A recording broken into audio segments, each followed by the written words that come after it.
Hello and welcome aboard the LA200. Today I want to present you a few kills, a few situations in the beginning before I release you into a funny gameplay that I actually survived with some kills.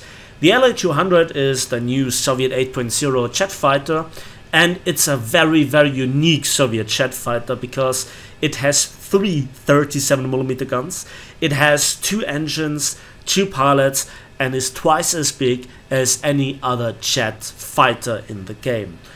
And I think this makes for a very interesting combination, especially because it is at 8.0. Now, I have seen some satisfying situations with this plane and some not so nice situations. Overall, I think this is not a completely overpowered plane, but it's also not a completely underpowered plane. I think with this jet, Gaijin has not done the worst when it comes to jet balance overall, and I kind of like this. However, the performance of the 37s reveal just how big the issues of high explosive based armament is in certain situations, but how satisfying they are in others. The plane is tanky, the plane is fast, the acceleration is like with a rubber band, so it's accelerating like at higher speeds, like it is accelerating at lower speeds. Now this situation against the B-57 is extremely annoying. And yes, I know that the B-57 by default is a very tanky plane, probably very bugged, but those are insane amounts of 37mm hits. And as you could see, the internet in this case, on my end at least, was working just fine. And so, even after the huge amounts of hits that I got in the B-57 into the tail section, I then aimed for the wing from the sides, hit it, and finally we get the kill. I'm not saying that it cost me like 2/3 of my ammunition, but it did. Now, talking here about the firepower and so forth, I just want to switch over to the APIT shells for one quick test. And I did it in this battle against an F-86A. And I guess you could kill this plane, if you hit it that is, also with high explosive shells, if the ping is cooperating and the packet loss and so forth, and the shells actually actively register. I think 37s are very powerful. But this is APIT. One hit. But that's not the end of this story, because I was really laughing hard when I saw how the F-86 exploded, that I went off the controls for a moment and crashed into the wreck. This would make already for a good fail, but you know, we are a Soviet plane, so we don't need wings, right? And so we fly on, we fly on, we fly on for Mother Russia and Stalin. You have the excuses. Whenever I fly with Soviet aircraft, there is always some shenanigans going on. However, this is now a Hunter, and he seems to have an engine problem. So overall, I want to talk a bit more in detail about the entirety of the plane in the later gameplay. But let's have a look at this. Yeah, I tried to spray him, and I actually hit him with one shell, but I don't do enough damage. Later on, he tries to land, crashes, and I get the kill assist. And we actually can air brake out of this dive and, well, get to altitude. Now, it is still possible to get kills on maneuvering planes, which is pretty difficult. But in this case, it worked because he was preoccupied with another one. So I could actually do this vulturing stuff. Another fine example with my internet this time, which is a bit funny, is against this B-57A. And I seem to not have hit him, another strike, and I'm actually damning myself for misaiming, but the plane goes down, and I see the kill message in the bottom right, and I get it now. So this is fun when it comes to the registration with my internet at some points. By the way, you saw me lose control, and you actually do this a lot because you have no pressure suit for the pilot. And one of the last scenes here that I want to present you is this fight against the F-84B and an F-80C.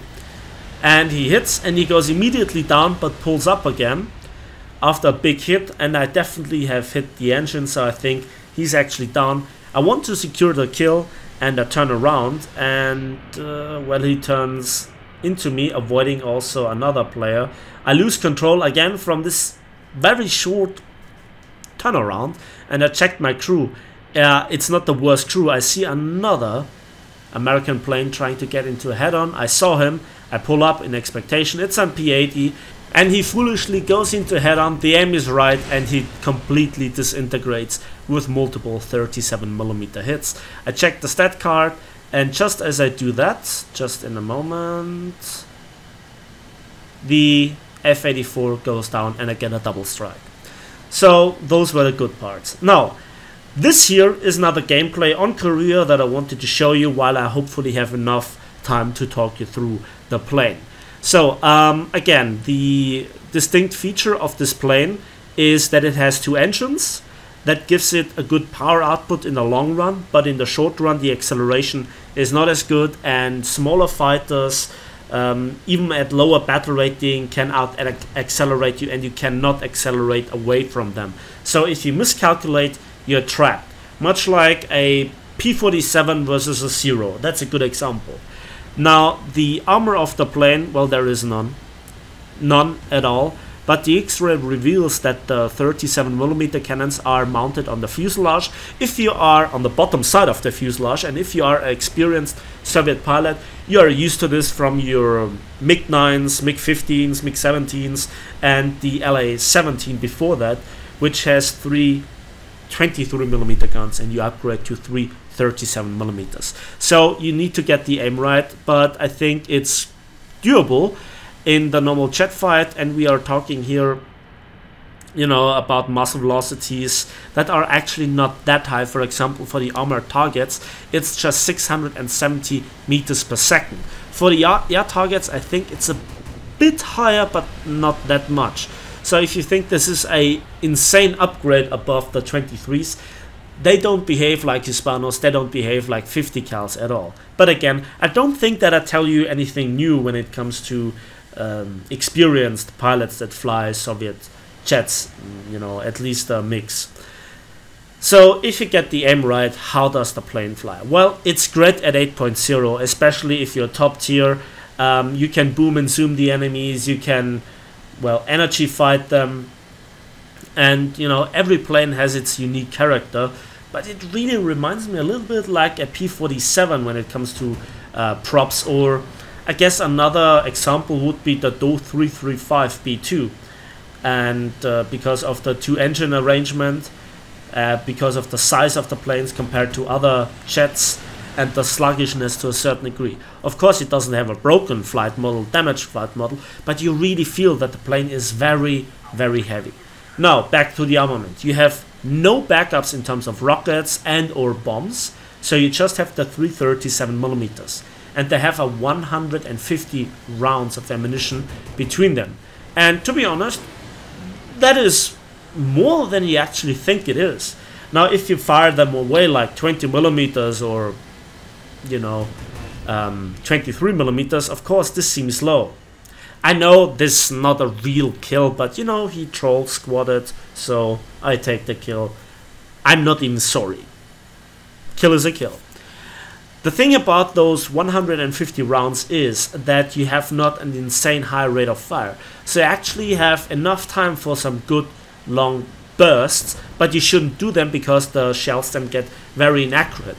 But for the single dab, you have insane firepower, and for a 1 second burst, you have around about 15 kilograms of burst mass, and that is quite a lot. So that is almost as much as for the Me-262 with its 430mm. So that's quite a lot. And I think, especially in head-ons, if you have very good aim and the enemy is predictable, 337mm shells hitting the enemy at the same time, that hurts a lot. But it also can be that if you have a deflection shot and you fire too early or too late, the enemy plane can fly straight through your perfect aim because of the rate of fire of the 37s not being that good. And just in a long burst, which I do not recommend, then you have a desynchronization of the rate of fire and you have a more distribution of the shells. That was pretty lucky that I didn't team kill here the Me-163 and actually hit the F-86A5. So again, in a down tier, the plane is very powerful if you just give yourself a bit of time. You know, the word here is not really side climbing, but be not the first one to rush into the enemy. If you go into a turn fight, you just lose too much energy too fast and so forth. But with a lot of micromanagement from experienced players, I guess you could do it against 8.0s if you know your limits. I would not recommend it to myself. That's the point. So the plane gets actually a 50-50 ratios of up tiers and down tiers, and in this respect the plane is okay. I have no problems with a plane that gets as many up tiers as it gets down tiers. I have no idea if this has changed recently for all the other 8.0s. I'd love to say that, but I don't know it. Let me know in the comment section. And so the stock grind is not all that bad, especially the stock belt is also not that awful, because you have 2 high explosive shells and 1 armor piercing incendiary tracer shell. So it could be worse, I guess. And also with the inaccuracy of the 337mm, you might hit shots that you do not hit with a upgraded weapon system, but it's unreliable. It's a bit like with the Me-262, where for a long time I did not upgrade the armament because it was actually pretty nice to have this spray net of 37mm or 30mm mine shells in the air, which have a higher chance in long burst to hit the target at least once. And with those big shots, you actually should expect a one-shot potential. Now, how unreliable that was, how many sparks and kill assists I got over the terms of the fighting process, even with good ping and 0% packet loss, that just shows me how big the problem with 37mm, 37mm and 20mm that rely on the high explosive damage really is within the game. And it's been like that for quite some time. We had patches where, you know, high explosive based shells did an absurd amount of damage, and then it was tuned up and down and up and down, and Gaijin really always overdoes it with the you know, effort to bringing back some balance. There is never a middle ground where it's really acceptable. Hispano Spark, German 20mm do not the full damage, and for the Americans you also need to have the armor piercing incendiary belt or the universal belt. That was a nice head on against a hunter, and yeah, the plane overall is also pretty tanky. So if you lose an engine, you still can go back to base, and the second engine, if somebody shoots you, is always protected from the other one. So if you go in the head-on, the rear engine is protected by the front one. And you also have 2 pilots. The plane overall is pretty sturdy. In the head-on, when the plane goes really fast to 1,100 kilometers an hour, which is around about the top speed, then, you know, the plane really locks up. And it begins to have this lockup from 850 kilometers on onwards. Thankfully, you have a somewhat effective air brake, but I do not really think that a top tier air braking is that much efficient in the long run. I mean, you just kill your own speed. So you really have to be careful how you approach an enemy, especially in the energy fight department. If then suddenly you accelerate too fast, you do not know when you go into the lock-up phase and so forth. That has made me pancake 1 or 2, 3 times. 1 or 2 times, yeah. So the key to the plane is an overall patient playstyle. Be the vulture, both in an 8.0 fight and also in a 9.0 fight. In theory, you have the speed. In praxis, the acceleration lets you down. Especially as long as, you know, your fuselage and your wing repair and your engines are not upgraded, you really feel that this plane has its issue. But thanks to the 50-50 up tier down tier ratio that at least I got in this plane, I think it could be worse. Now, I think overall the plane is fun. It's a change to have this kind of weapon system. It's the first really unique Soviet jet, because the previous editions were not really that unique, I guess, in terms of their weapon system or how they fly. And this is definitely not a Yak-23 that is completely misplaced. I think 8.0 is kind of justified. Now there are some inferior 8.0 jets, but I think it's really their problem, and still just shows how big the issue with compression is throughout the 7.0 to 9.0 jet area. But overall, the compression is not that much an issue with this plane.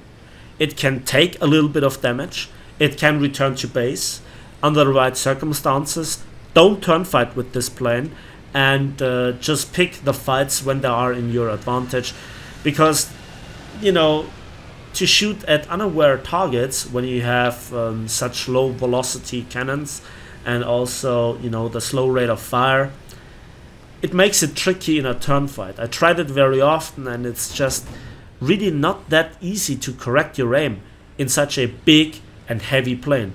It's a big target area, and your opponents are that much smaller and that much more nimble. So yeah, that's the end of this game. The last one gets destroyed then in a fight against our own team. It was an F-80, I guess, and hats off to you, sir, that you actually took the fight and didn't hide at your base. So let's have a quick look at the post-battle results, and we can see that for our 4 kills we got nearly 80,000 civilians and nearly 10,000 vehicle research points, 6,400 for the modifications, which is the usual amount of civilians or research points that represent you. So the plane is more like a heavy fighter. It's big, it's clumsy, it takes a while to get up to speed, but when it has the speed with not too much maneuvering, you can actually rely on a good energy retention. You have an amazing zoom climb potential. The 337s give you amazing head-on firepower for a very short burst. The ammunition lasts you longer than you might expect, and it's a really new, nice addition to the Soviet tree that I welcome.